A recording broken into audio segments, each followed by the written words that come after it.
toutes et bonjour à tous. Je suis très heureux de vous retrouver aujourd'hui pour une nouvelle vidéo sur Légende des jeux télé. Aujourd'hui, le champion que nous mettons à l'honneur, c'est Mathieu. Mathieu, il a réalisé tout plein de belles victoires. Les 5 victoires donc question pour un super champion, avec les 50 000 € qui vont avec. Et il faut rajouter également sur le plus long terme, mais pas non plus le beaucoup plus long terme, c'est assez récent quand même.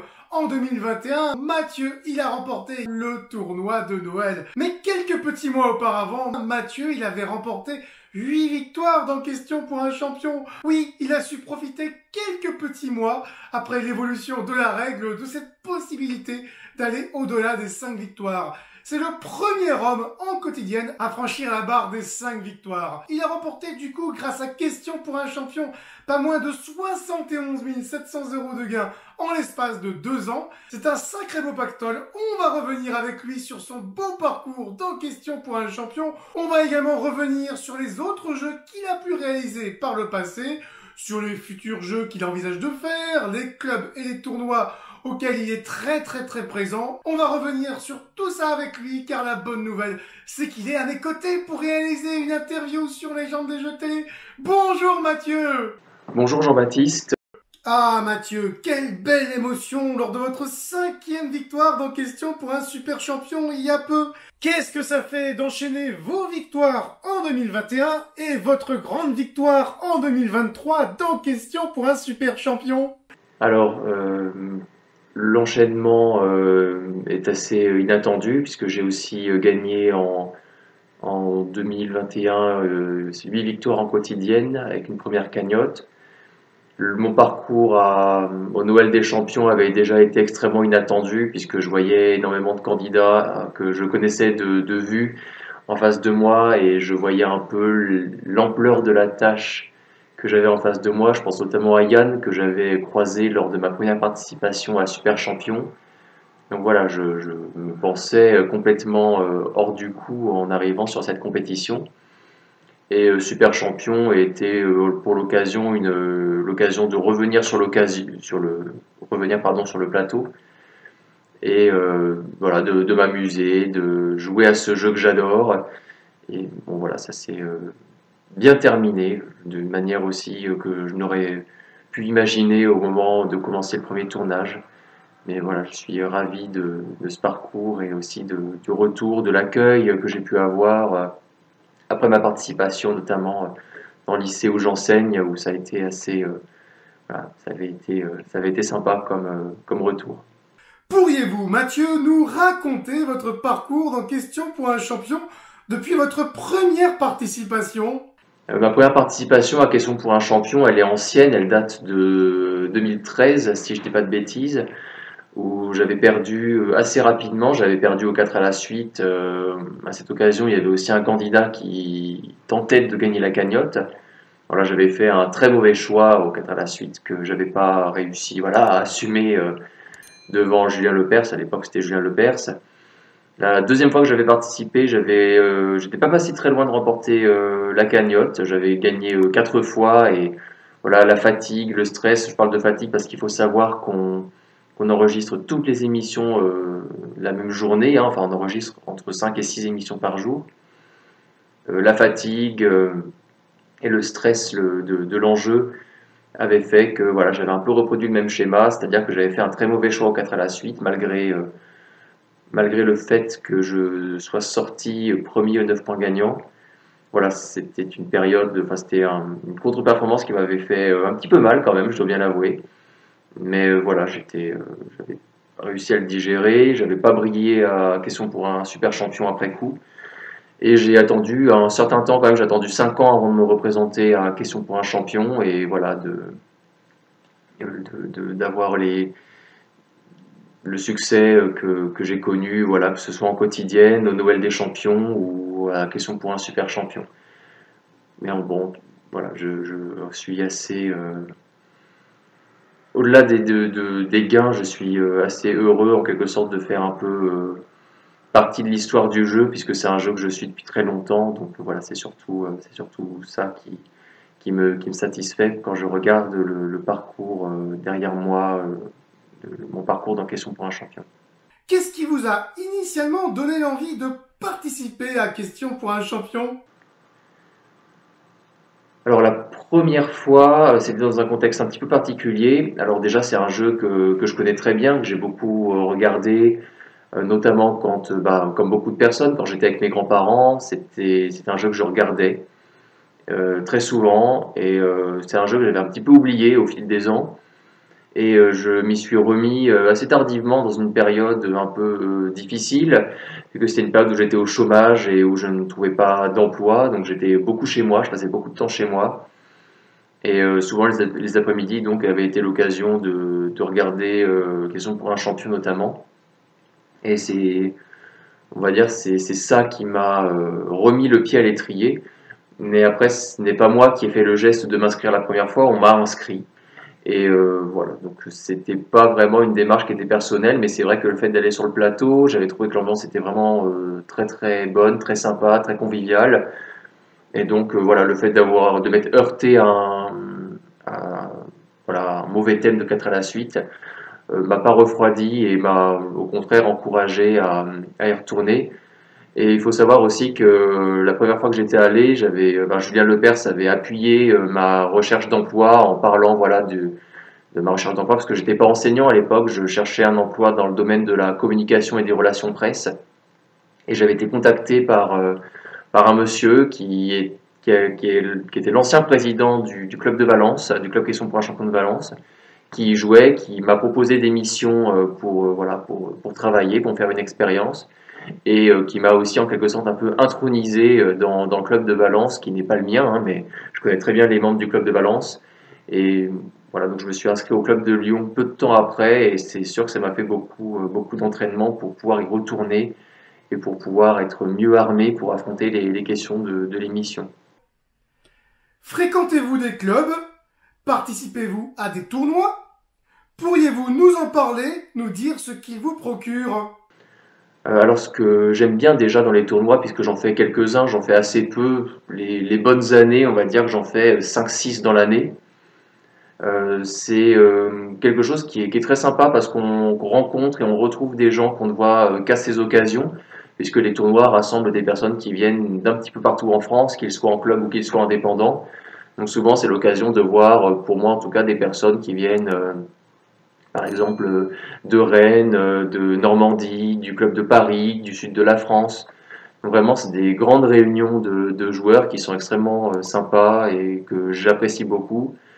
Après, c'est vrai que c'est avant tout un tournoi, c'est aussi une compétition, on va dire. Et comme j'ai quand même un peu l'esprit de compétition, j'aime bien me frotter aux autres, j'aime bien me mesurer aux autres joueurs. Donc c'est aussi pour ça que j'aime participer à des tournois, quel qu'en soit le résultat. Généralement, je peux réussir à intégrer les top 10 des tournois, mais bon, malheureusement, je n'ai pas encore gagné de tournoi. Il y a encore quelques habitués qui trustent les victoires en tournoi. Pour ce qui est des clubs, ça fait maintenant, je crois, une dizaine d'années que je suis au club de Lyonville, avec 2 réunions par semaine, même si bon, je n'ai pas toujours l'occasion d'y aller 2 fois par semaine. Mais bon, c'est un excellent entraînement.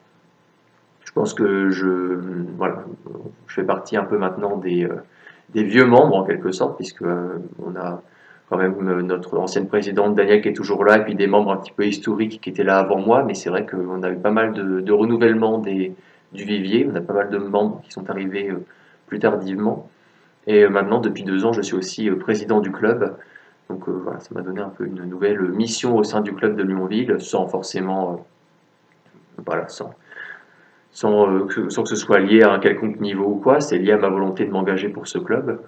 Et en tout cas, ce qu'il faut savoir, c'est que c'est un énorme entraînement. Voilà,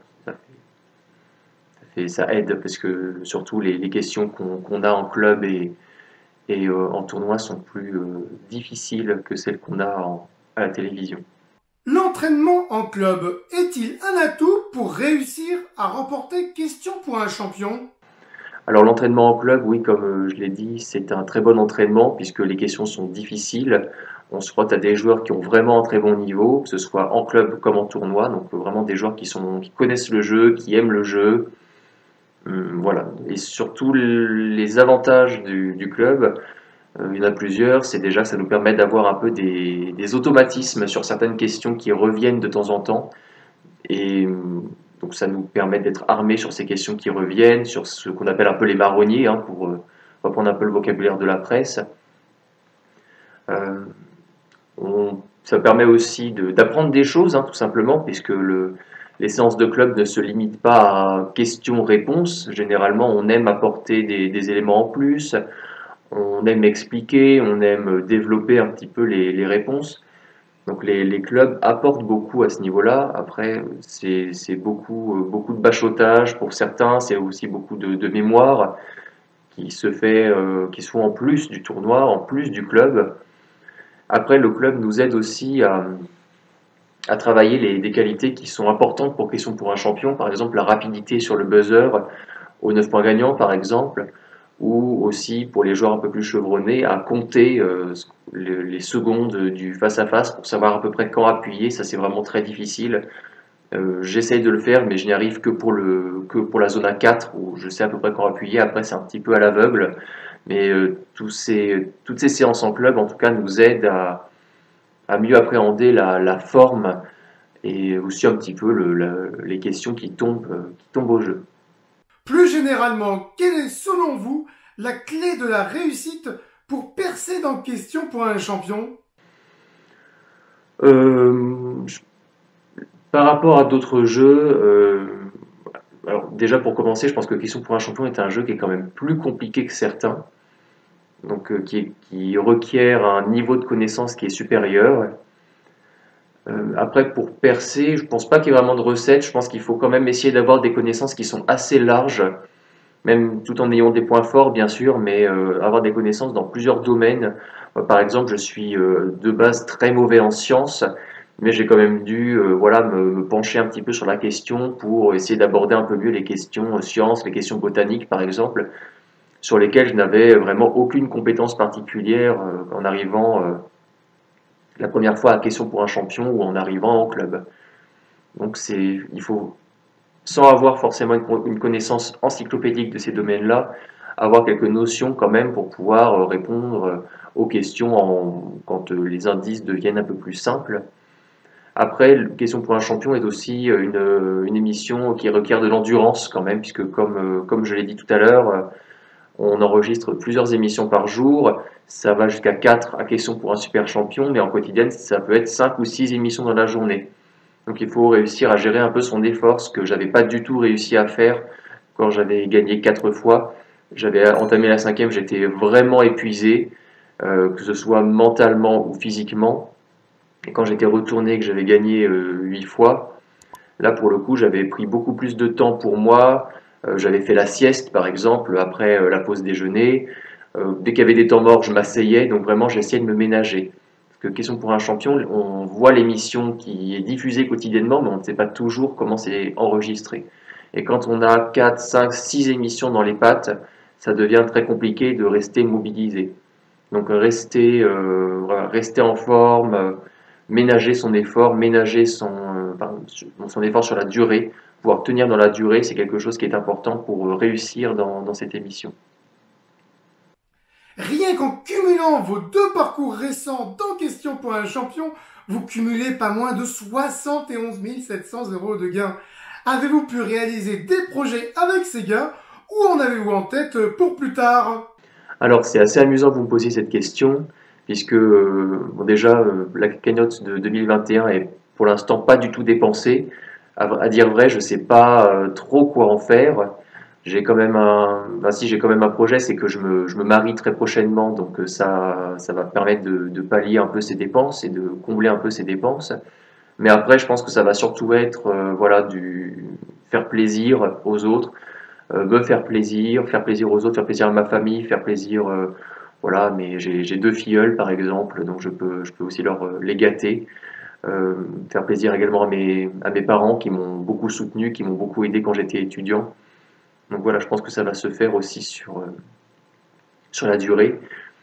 Et puis peut-être aussi quand même assurer les lendemains, on va dire, puisque je suis quelqu'un d'un peu voilà, d'un peu raisonnable, pour pas dire un peu barbant, on va dire, puisque c'est pas forcément quelque chose de très fun, enfin, c'est pas une réponse qui est très fun, mais bon, après, je pense que ça va être aussi un peu, voilà, un peu des voyages, par exemple, ou peut-être des investissements. Vraiment, je ne sais pas, à l'heure actuelle, je ne sais pas quoi faire de ces sommes. Avez-vous fait d'autres programmes? Prévoyez-vous d'en faire d'autres? Alors, en faire d'autres, je sais pas, puisque réellement, Question pour un champion était mon objectif.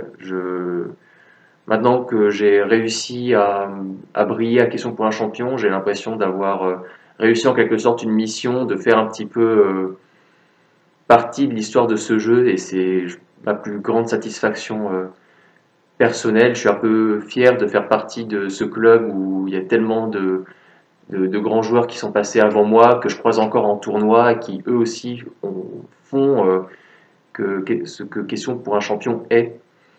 Donc voilà, je considère un peu en quelque sorte que la boucle est bouclée. Auparavant, j'avais quand même participé à d'autres jeux. J'avais participé à Personne n'y avait pensé. Bon, c'est un jeu qui n'est plus diffusé.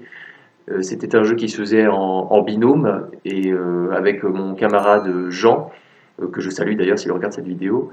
Avec Jean, ça avait plutôt bien fonctionné parce que pour le coup, on se complétait bien.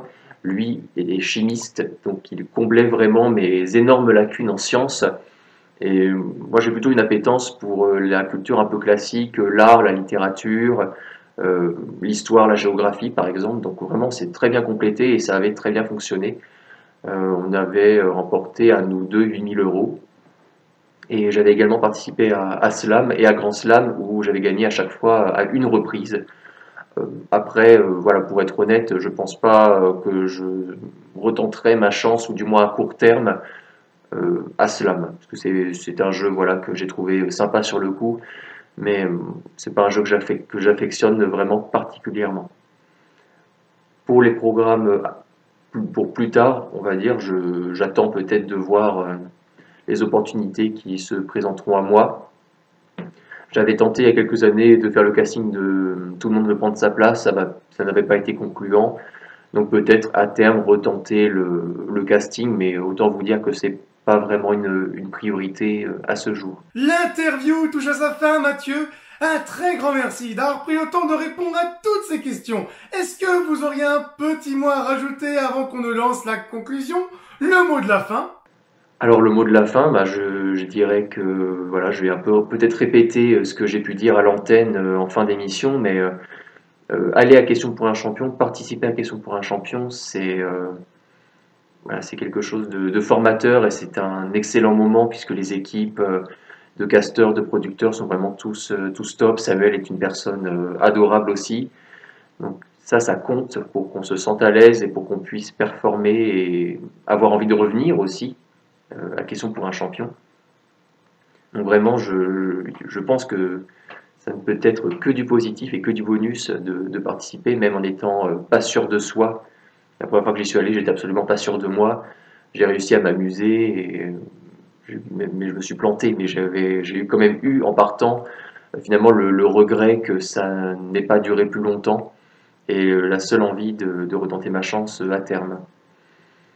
Également, voilà, je remercie quand même aussi le club de Lyon qui m'a formé, qui m'a entraîné. Et voilà, il faut aussi que les personnes qui voient les vidéos que vous enregistrez, Jean-Baptiste, se disent voilà, pourquoi pas aller tenter une séance en club si j'aime ce jeu. En tout cas, on essaye, nous, d'accueillir du mieux possible les personnes qui nous rendent visite, de leur donner le plus envie possible de rester, de se perfectionner, de s'entraîner. Parce qu'on commence tous, en quelque sorte, en bas de l'échelle, avec d'énormes lacunes, avec des connaissances qui nous sont étrangères, des domaines qui nous sont étrangers, des choses qui pour certains sont des évidences mais qui nous échappent. Donc voilà, c'est quoi qu'il en soit, même si c'est pour ne pas participer à l'émission, parce qu'il y a des personnes qui viennent au club et qui ne veulent pas participer ni à des tournois ni à des émissions, ça reste un moment convivial et ça reste un enrichissement personnel. Voilà, je vous remercie. Et oui, Mathieu peut vraiment être très fier de ce beau parcours qu'il a réalisé. On va rajouter les 8000 € qu'il a remportés en 2019 dans un autre jeu télévisé. C'est dans Personne n'y avait pensé. Il est toujours dans le top 10 des plus grands vainqueurs de cette émission. Vraiment un grand bravo à Mathieu pour ce superbe parcours réalisé jusqu'ici. Peut-être l'histoire lui permettra-t-elle de réaliser d'autres grandes victoires dans d'autres jeux télévisés. Peut-être sera-t-il un jour candidat dans le quiz des champions. On verra ce que dira l'avenir. Cette interview de Mathieu, elle fait suite à 7 autres interviews qui ont été réalisées avec d'autres très grands vainqueurs de questions pour un champion. Il y a quelques mois, nous avions pu entendre Nicolas, le recordman du haut de ses 18 victoires. Sinon, sur Légende des jeux télé, j'ai reçu Hervé, l'homme aux 15 victoires, ex-aequo avec Christophe et Hakim. Cédric qui avait remporté 6 victoires en 2021. Olivier qui a égalé Colette au niveau des 10 victoires et 100 000 € dans Question pour un super champion. J'ai interviewé également un autre Nicolas qui avait remporté 31 100 € de gains en 2012. J'ai interviewé également Claude, un champion qui avait également remporté 31 100 €. Mais c'était un peu plus lointain, c'était en 2007. Et sinon, on peut évidemment rajouter l'interview de Xavier. Xavier, le grand maître de midi sur TF1. Xavier qui avait remporté également une belle cagnotte. Tous ces grands vainqueurs, vous les retrouvez sur les différents classements sur le blog légendesjeuxtélé.com. Vous les retrouvez dans la rubrique des plus grands vainqueurs de questions pour un champion, mais également dans les top 50 des plus gros gains et des plus longues durées victorieuses jamais réalisé sur France 3. Vous avez également sur ce blog d'autres classements totalement originaux qui associent tous les vainqueurs de tous les jeux télé, les hommes, les femmes, les plus grands vainqueurs sur TF1, sur France Télévisions, sur France 2. Et donc ces classements que je viens de vous évoquer, associant les plus grands vainqueurs sur France 3. Voilà, toutes ces belles réjouissances à aller voir sur légendesjeuxtélé.com. Il y a donc, je vous le disais, ces interviews de vainqueurs de questions pour un champion sur cette chaîne YouTube. Mais en réalité, c'est beaucoup plus vaste que ça. Il y a plus de 80 interviews qui ont été réalisées avec tout plein de grands vainqueurs d'autres jeux télévisés. N'hésitez pas à aller découvrir tout ça en parcourant cette chaîne YouTube. Et ce que vous connaissiez ou non, Légende des jeux télé, car il est possible que vous ayez vu certaines des vidéos, mais que vous en ayez raté d'autres. Donc n'hésitez pas à parcourir cette chaîne YouTube et que vous suiviez ou non par le passé Légende des jeux télé, à vous y abonner. Peut-être avez-vous été malencontreusement désabonné par YouTube. Donc prenez le temps de bien regarder que vous êtes bien abonné à la chaîne, que vous avez activé la cloche également. Ainsi vous serez certain de ne pas rater les prochaines vidéos, les prochaines interviews, les prochaines vidéos, parce que parfois je sors des rétrospectives des grands vainqueurs de jeux télévisés et éventuellement d'autres émissions spéciales statistiques. Vous ne raterez rien en vous abonnant sur YouTube et vous ne raterez pas également les articles réguliers que je rédige en rejoignant le groupe Facebook et en vous abonnant au compte Instagram de Légende des jeux télé, vu que sur ces plateformes, j'y repartage le lien des articles, des vidéos et des interviews. Vous le voyez, c'est un énorme projet, Légende des jeux télé. Si vous le pouvez, donc si vous le souhaitez, n'hésitez pas à faire une petite contribution, à apporter votre pierre à l'édifice sur Tipeee. Vous avez, mesdames, messieurs, tous les liens que j'ai évoqués dans cette vidéo en description sous cette vidéo. Merci à toutes et merci à tous de nous avoir suivis. Surtout, portez-vous bien. Encore un très grand merci à Mathieu pour sa belle interview. Je vous dis, mesdames, messieurs, à très bientôt. Ciao!